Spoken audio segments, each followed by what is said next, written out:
Estimados amigos, vamos a responder hoy a las preguntas que nos han enviado y que quedaron pendientes de la semana pasada. Pero antes de iniciar las respuestas, una noticia. El viernes día 12, Dios mediante, iniciaremos una nueva serie de estudios que tienen que ver con la doctrina sobre ángeles, Satanás y los demonios. Lo haremos el viernes día 12 para dar una semana de tranquilidad, de descanso entre el tema de profecía que hemos terminado y este nuevo estudio que vamos a arrancar si el Señor lo permite. De manera que dicho esto, lo recordaré al final, arrancamos con las preguntas que tenemos pendientes y que la primera de ellas viene o procede de alguien que pone para edificación y la pregunta es esta: ¿cómo será la vida durante el milenio y la convivencia de los creyentes transformados y de los hombres en la tierra? Bueno, la vida en el milenio estará gobernada, regida, dirigida por el Rey que gobierna y que rige los destinos de la tierra, el Señor Jesucristo. Habrá personas vivas, físicamente hablando, que entren al reino milenial y personas que pertenecen a generaciones pasadas, tanto de la antigua dispensación como de la Iglesia y también de los muertos durante la tribulación, que con cuerpos transformados vendrán con Cristo para reinar y disfrutar del reino milenial aquí en la tierra. La relación entre creyentes transformados con cuerpos transformados y los otros creyentes es la mismísima relación que ocurrió con el cuerpo resucitado de Jesús y los discípulos y las gentes con las que se encontró después de la resurrección. La Biblia no informa mucho más sobre esto, pero estaremos con Cristo, alabaremos al Señor, serviremos, disfrutaremos de la comunión los unos con los otros en una vinculación excepcional y también en un tiempo excepcional. José pregunta: ¿quiénes predicarán en la gran tribulación? Bueno, llamo vuestra atención a lo que ya habíamos mencionado de Apocalipsis capítulo 7, versículo primero. Después de estas cosas vi a 4 ángeles en pie sobre los 4 ángeles de la tierra, que detenían los 4 vientos de la tierra para que no soplase viento alguno sobre la tierra, ni sobre el mar, ni sobre ningún árbol, etcétera, etcétera. Y más abajo, versículo 3 dice: no hagáis daño a la tierra, ni al mar, ni a los árboles, hasta que hayamos sellado en sus frentes a los siervos de nuestro Dios. Y oí el número de los sellados: 144.000 sellados de todas las tribus de los hijos de Israel. Estos 144.000 sellados, que son el primer contingente de salvos del remanente fiel de Israel, son los que van a predicar en la gran tribulación a lo largo y ancho del mundo el Evangelio, cumpliendo lo que Cristo dijo: entonces el Evangelio será predicado, proclamado en todo el mundo. Isaac dice, y es una pregunta muy vinculada con la anterior: ¿los 144.000 escogidos por Dios fueron elegidos como Jeremías para ser profetas o es otro tipo de elección? La elección de estos 144.000 tiene aparejado un ministerio: predicar el Evangelio en todo el mundo, pero esta elección tiene que ver con salvación también. De manera que estos han sido elegidos del pueblo de Israel para salvación, son los primeros salvos del grupo de los escogidos por Dios, de los salvos por gracia también mediante la fe antes de la venida de Cristo, y esta elección que es para salvación lo es también para ministerio, conforme a lo que cada uno de ellos reciba de parte del Señor. Y en el caso concreto de los 144.000 son escogidos para predicar el Evangelio a todas las naciones.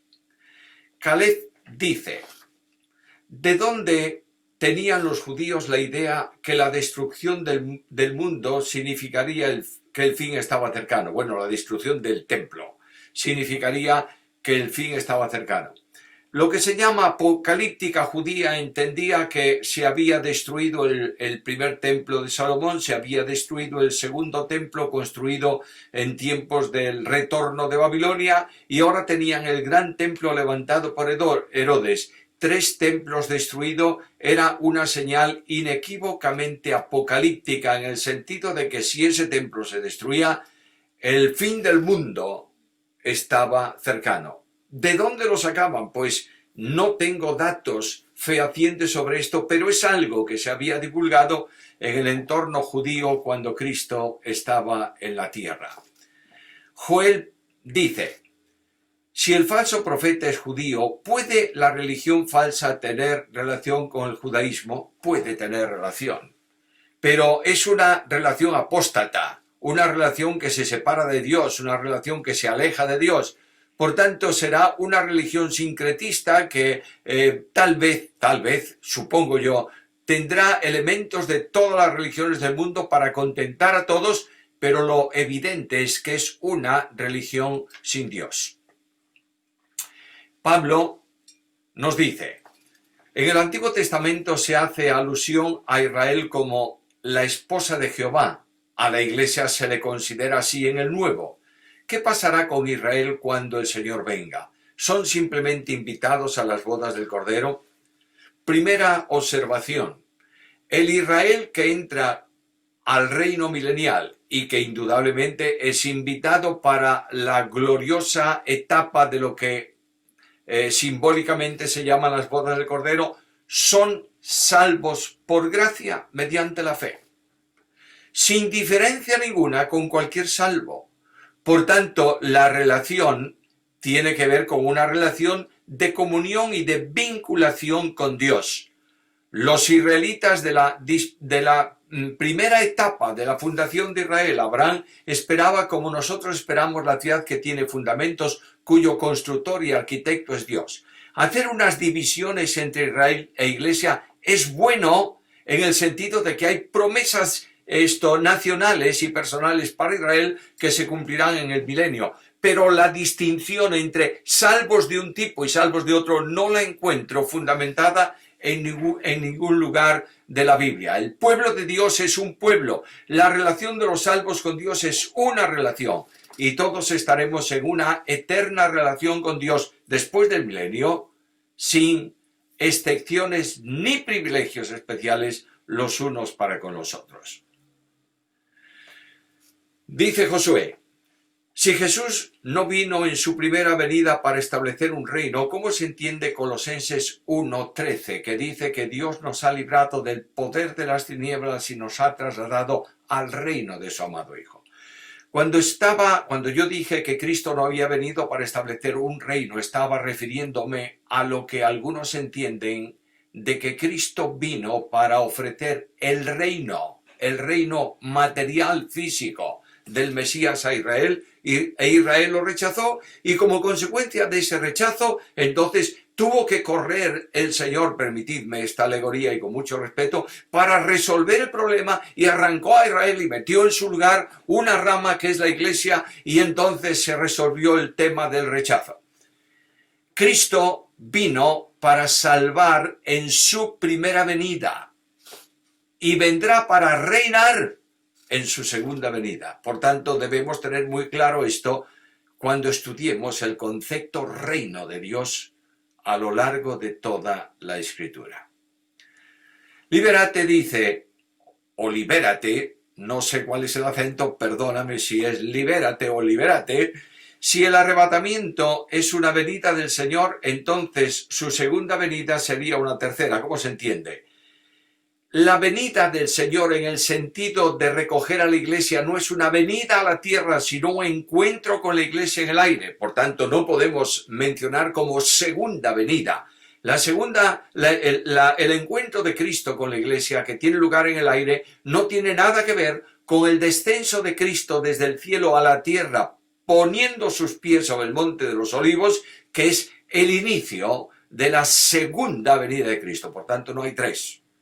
Hay simplemente dos. La primera, que vino encarnándose y nació como hombre y murió en una cruz. La segunda, que vendrá para reinar y regir las naciones con vara de hierro, como dice el Salmo mesiánico.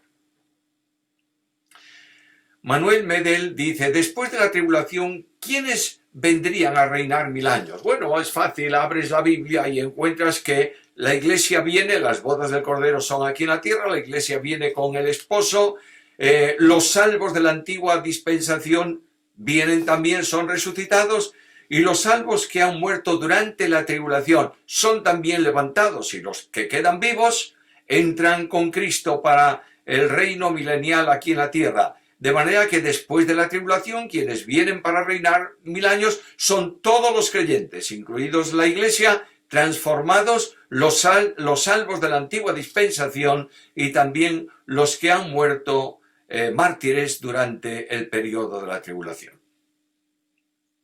De nuevo, Manuel Medel dice, los salvos por fe durante la tribulación serán transformados. Si han muerto, sí. Si no han muerto, no.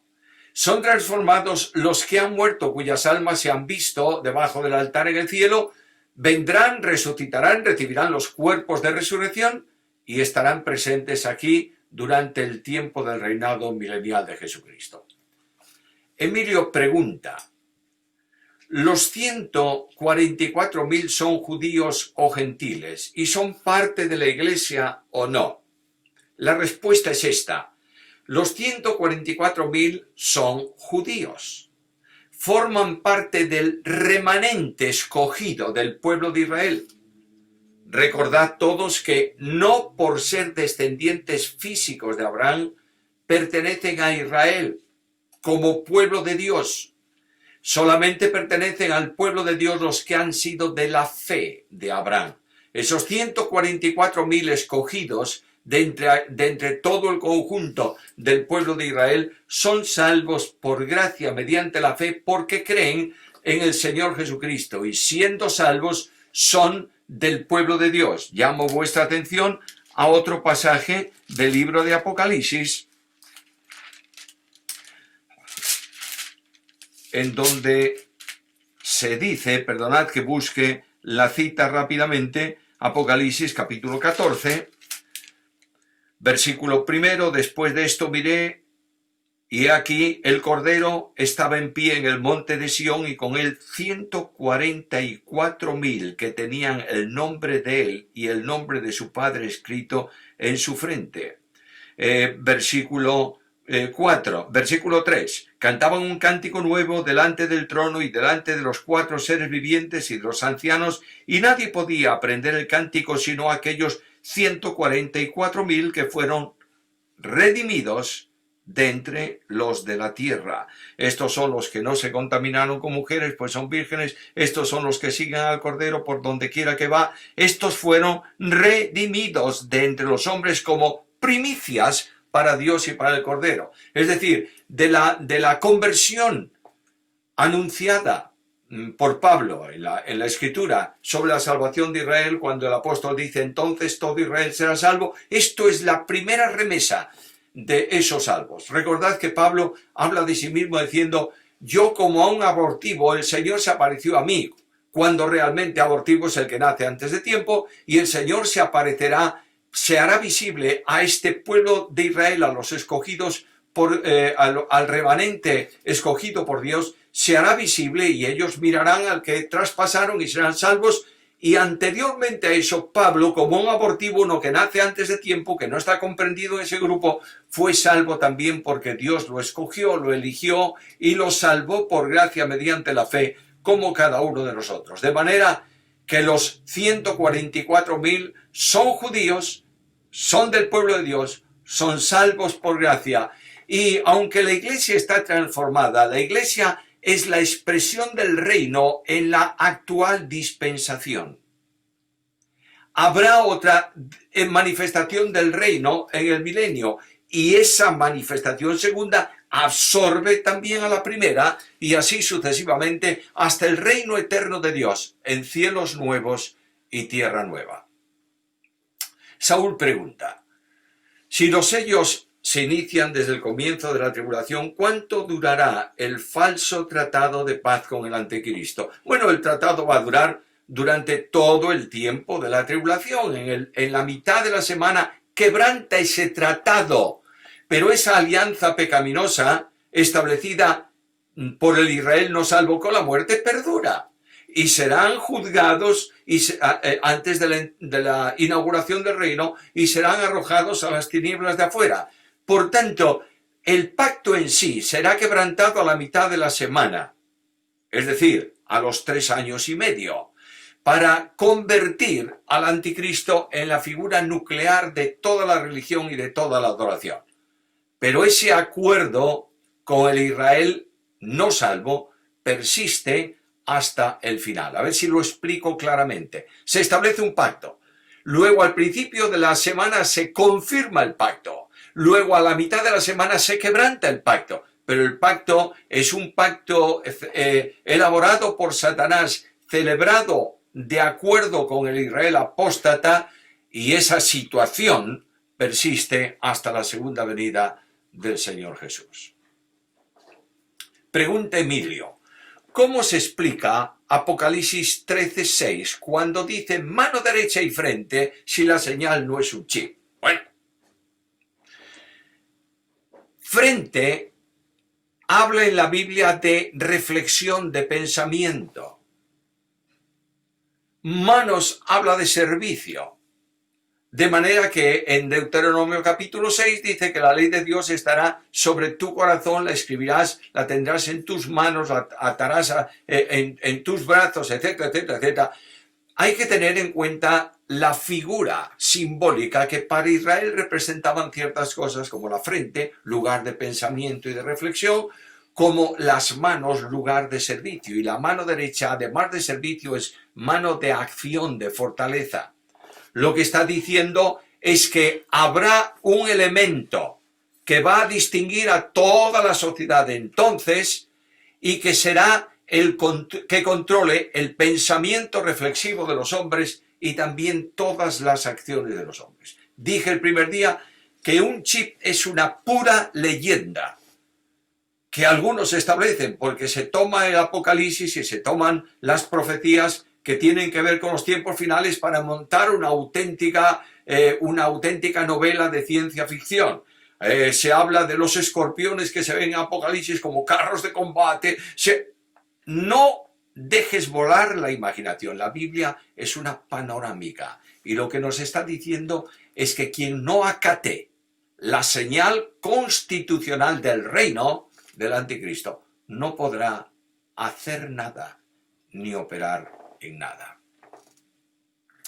Emilio pregunta, ¿qué espíritu de mentira es el que se refiere 2 Tesalonicenses 2:11? Bueno, de la misma manera que en el Antiguo Testamento hay alguien que se levanta en medio o delante de Dios y dice, yo iré y engañaré a la gente. Dios no es mentiroso, los ángeles no mienten, pero Dios permite por soberanía que espíritus engañadores vengan y engañen con su autoridad. De la misma manera que pidieron autoridad para ir a los cerdos los endemoniados de Gadara, porque necesitan permiso para ciertas acciones, así ocurrirá también. Un espíritu de mentira que va a ser creído por los hombres. Y esos no creerán en Cristo y serán condenados, no tendrán salvación. Saúl Carrera dice, en Apocalipsis 20:15 se dice que el que no se halló inscrito en el libro de la vida fue lanzado al lago de fuego. Los inscritos estuvieron ante el tribunal de Cristo. ¿Cómo se explica esto? Los inscritos, es decir, los salvos, inscritos en el libro de la vida, la iglesia el grupo de creyentes de la iglesia, comparece ante el tribunal de Cristo de ese grupo de salvos que están inscritos en el libro de la vida del Cordero. Pero al final del tiempo, todos los que van a comparecer ante el trono blanco, ninguno de ellos es creyente.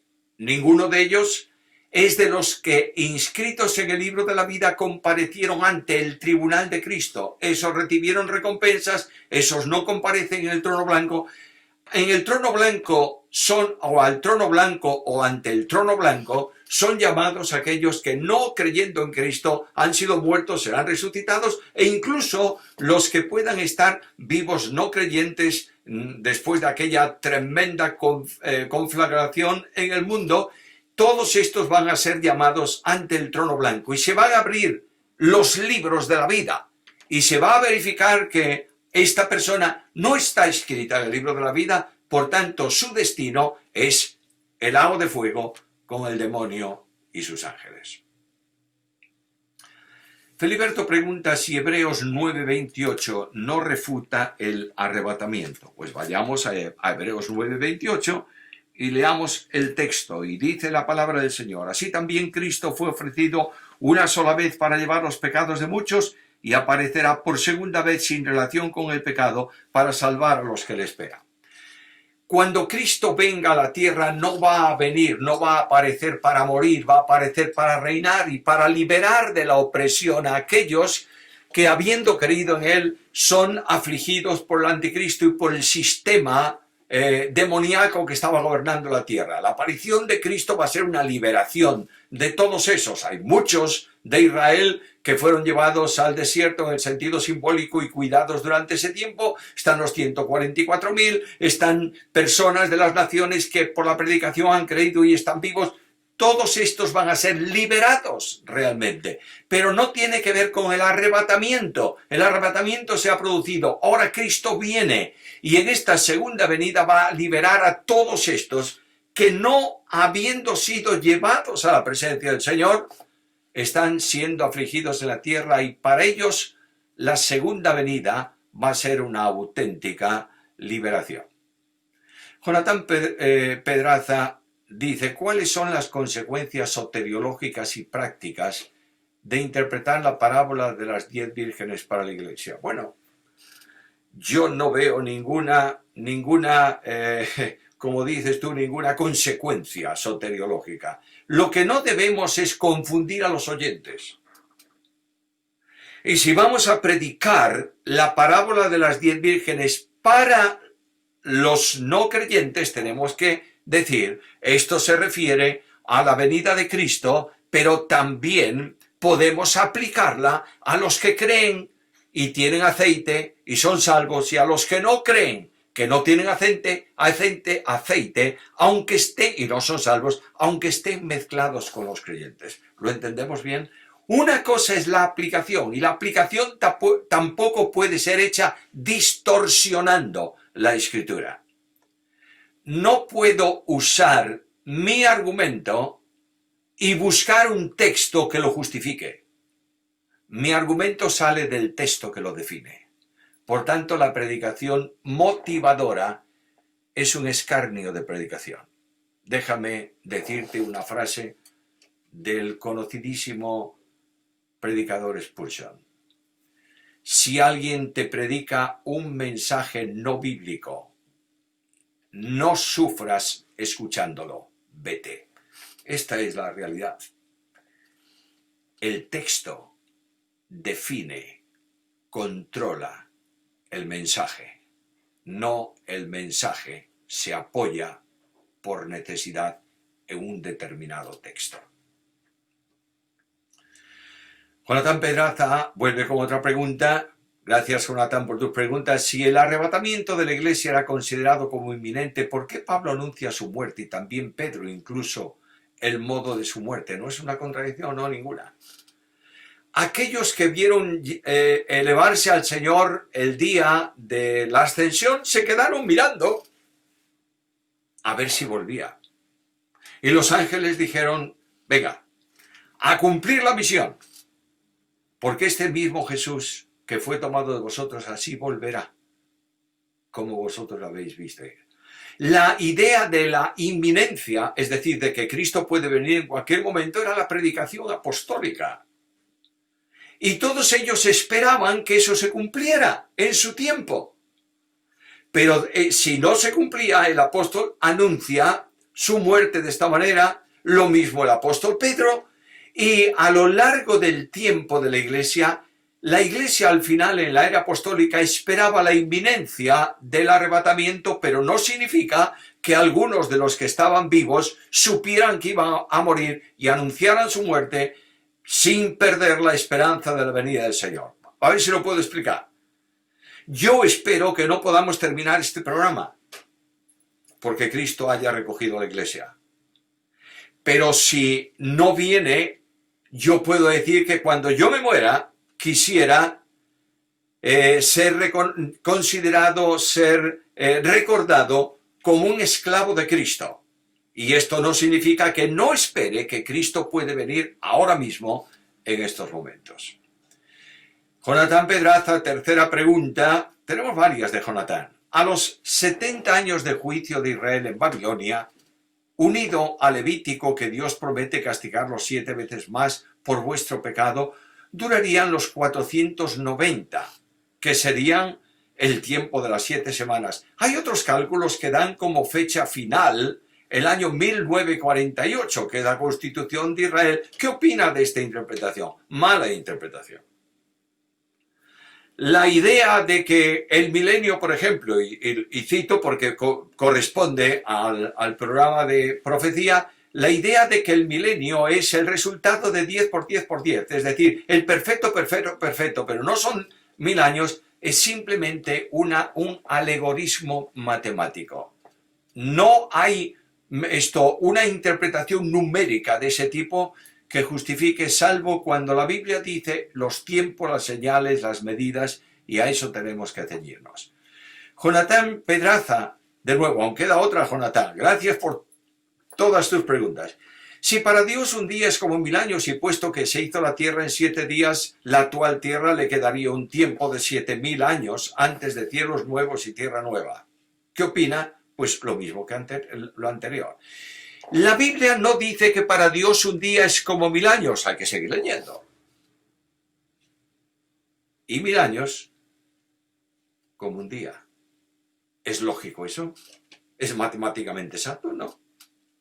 Si un día es 1000 años, 1000 años sería 1.000.000 de días. Lo que está diciéndome la Biblia es que el tiempo de Dios no existe. Y a Dios le da lo mismo el tiempo del hombre.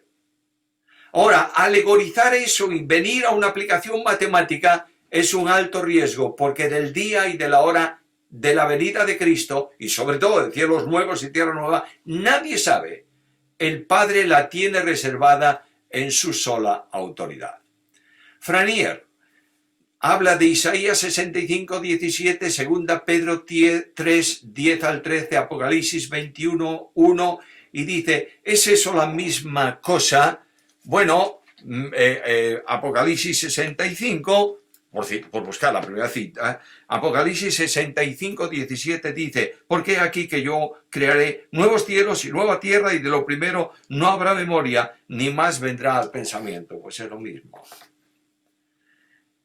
No podéis olvidar que el Apocalipsis, mayoritariamente, yo diría un 80 o un 90% del Apocalipsis son profecías del Antiguo Testamento, colocadas ahí por Juan, y el Espíritu le dio los enlaces para poder aplicarlas escatológicamente. Por tanto, es la misma cosa, cielos nuevos y tierra nueva, todos esperamos. Franier pregunta también, ¿por qué en Marcos 8:38 el Señor se avergonzará de unos en su venida en gloria y no en el arrebatamiento de la iglesia? Porque avergonzarse es sentir vergüenza de algo que es incorrecto, de mentiras, por ejemplo. Ninguno de los que van a ser arrebatados con la iglesia puede el Señor avergonzarse de ellos, porque dice que no se avergüenza de llamarle hermanos. Es verdad que pueden haber pecado, es verdad que no recibirán coronas, pero son hijos del Padre, adoptados en el Hijo, y por tanto no se avergüenza Dios de llamarles hijos suyos. Cristo tampoco se avergonzará. En cambio, en la segunda venida habrá algunos de los que Cristo diga, nunca os conocí, apartaos de mí, operarios de maldad. Argüelles dice, explica un poco más Apocalipsis 20, 7 al 10. Vamos a Apocalipsis 20, 7 al 10, y habla del milenio, y al final dice que saldrá Satanás y engañará a todas las naciones y subirán sobre la anchura de la tierra, etcétera, etcétera, etcétera. Después del milenio, durante el milenio, Satanás está atado, incapaz, imposibilitado para actuar. Inmediatamente que el milenio concluye, Satanás es desatado y engaña ¿a quiénes? A los que, habiendo nacido durante el tiempo milenial, no son salvos, no han creído, no han sido regenerados, y los conduce para la última rebelión contra Dios. Y estos se levantan contra Dios, y Dios interviene definitivamente, barre de la tierra toda la rebeldía, purifica cielos y tierra, creando o reproduciendo o recreando cielos nuevos y tierra nueva, y pasando ya al reino eterno de Dios, en una dimensión que nosotros nunca hemos conocido, pero que será la culminación del glorioso reino de Dios o reino de los cielos. Casio Paz dice: usted se está diciendo que los escribas o copistas tuvieron un error de dedo y que Dios lo permitió. Vamos a ver. No hay ningún error de ningún tipo, ni de letras, ni de números, ni de palabras en los originales. El original es la única parte inspirada de la palabra de Dios.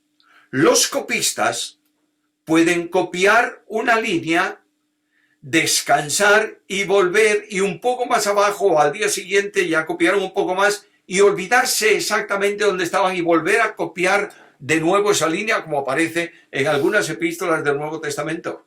Pueden leer 666 en números y escribir 666. No hay ninguna maldad, no hay ningún tipo de engaño, pero están haciendo una copia, y la copia no es inspirada. Se ajusta al original inspirado, y es el original el que le da la autoridad. Por tanto, sí hay posibilidad de que los escribas y los copistas tuvieran un error de dedo, es decir, de escritura, y Dios lo permite, porque el hombre es limitado.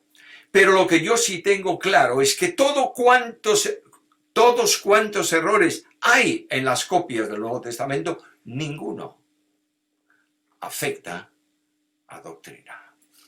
Por tanto, confiemos en nuestras versiones. Bueno,